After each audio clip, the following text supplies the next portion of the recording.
Bar Heights here in Guntersville Supreme Courts on day 5 of our play dates, and wow, what a high-level 5A, 6A battle between Hartselle and Scottsboro. Coach, just tell us a little bit about, were you expecting it to be that high level of intensity walking in first game, anything in the play? Yeah, I think the last thing I told them is, make sure we're competing right away. We don't get warmed up and try to fill the game out. Make sure you're competing. You're trying to win right away because they're really good. And, I did threaten them, I think yesterday, that I better not have to call a timeout 3 minutes in to remind them that they're going to shoot threes. And then let them hit about 5 before we decide to guard them. So they're very good, obviously. Yeah, and early in the morning game, you don't have a lot of those in the regular season, but sometimes you have to go when you get to the tournament, you have to get to that and get in situations. But Ryan and Kiah, seniors, you've been in this program. Ryan watched you play point guard, and folks, if you hadn't seen him play, just knows how to play the game. Tough, physical, guards you, pitches it, can score it, great body language all the time. Talk about a little bit, how much of that is you and how much of that is this Hartselle program? I think it's the culture that Coach Kiah instilled in us and stuff. I think he does a great job with that. I think my teammates help me with that, just keeping them uplifted. They keep me uplifted just as much as I keep them.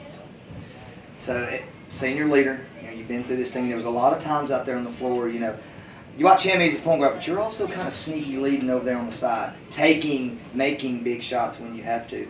What are some of the things that you're trying to instill in some of those younger guys that are coming up, to make sure that they take those opportunities to be a leader? That's the most impressive thing I've seen is how your guys lead on the floor. We're playing with my freshman year, Tad and Brody, and then my sophomore year playing with Brody and another guy, Trent Wright.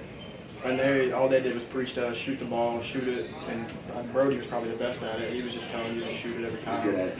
Yeah. So whenever the guys like that are telling you to shoot it makes you want to shoot it.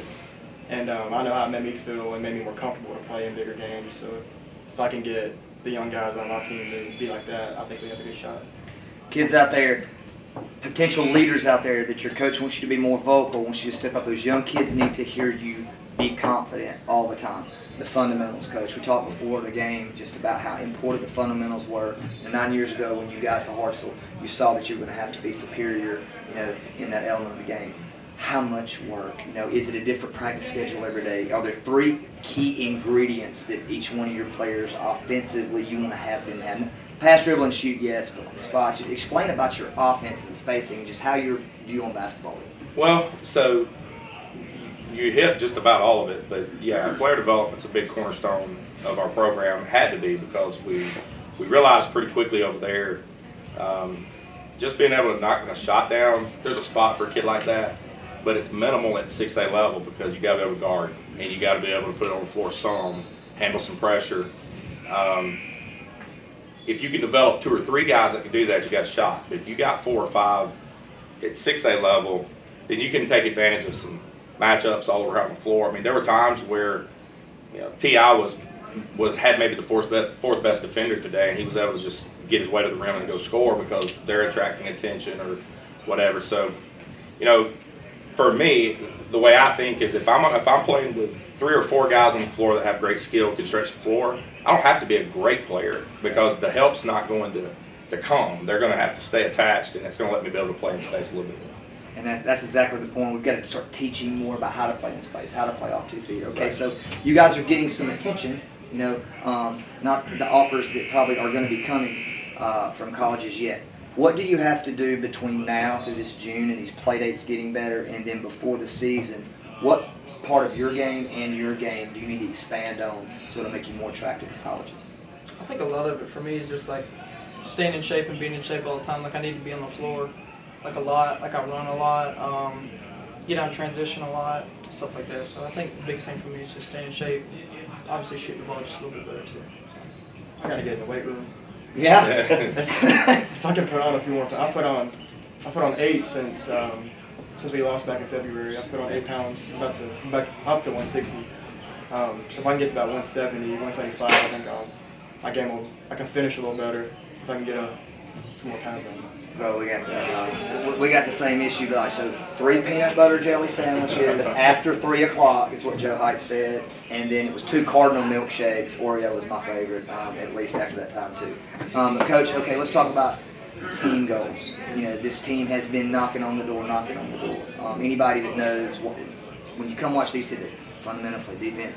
Everybody know you can coach. It's just there's always been something happen that like it just hasn't quite got over that hump yet. So now you're in a 3-team area. Defending state champion is in your area, which is obviously going to be a battle. Y'all are going to raise your level. It will raise Decatur's level, in my opinion. But what are you looking for from now until February that's going to differentiate this team getting over that hump when it just hasn't happened quite yet? Because it's coming, guys. It's coming at some point. I think 2 things. Being a player-led team, we've got to go from being – I've been on enough of those battles. We've been close enough. I know how close we are. Our coaching staff knows how close we've been to winning it all. We've beaten the state champs each of the last couple of years. We've beaten the teams in the mix. We're not beating them at the right time. I think that's got to come from the players. It's got to come from them flipping a mindset of we've had a good year and it's okay if we come up a little short, to a little bit more desperation of let's go finish this. And then I think that coincides with confidence. We've lacked confidence in our final game each of the last probably 3 seasons, where we just haven't had any. Brody clearly had it. We just didn't have enough guys that had the killer mentality like that at the end. I'm tickled to death that someone made the shot other than the guys that are kind of our best players, because that's what's going to happen through the season. And we want Cole and T.I. and all those guys to have no fear of taking a big shot. Because if everybody knows he's going to get it or he's going to get it, that's obviously pretty easy to stop, right? So for us, to me, that's the 2 issues. We need to be more player-led, and that's when I'm not around. You know, what's happening within our group and with our team when I'm not present. If it gets in the way of winning, they got to crush it, and then they got to lead. And then the other thing is just the confidence level. And I think it does start with these 2 guys. They've been on varsity for 4 years, and they've been through a lot of the battles. They've won a lot of big games. But they've got to do a good job of making sure that, number one, they're doing right and working hard. They got to build the confidence of the group up, and we're going to follow their confidence. Excellent answer. Last question for you 2 guys. All right, you are the seniors. You are so individually and team-oriented. Give me the storybook in your mind, how you want the season to go, and what your goals are individually as a player, more importantly as a team. I talked to the team about before our first practice when you let us talk to the team before you were out there.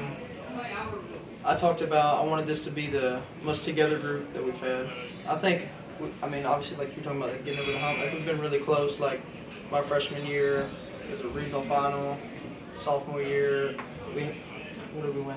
We won 29 games. We were the best team in the state. Obviously, the ultimate goal is state championship, but I think just getting over that hump, and I just want to be the most together team. So I just told my guys I want to have fun.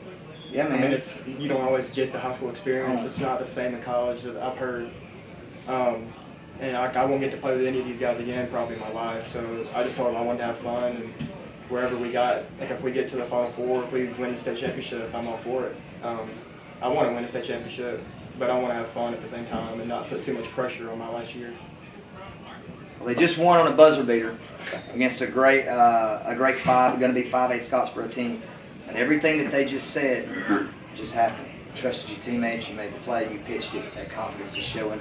Expect big things from Hartselle, guys. Thank y'all for joining us. Thank you.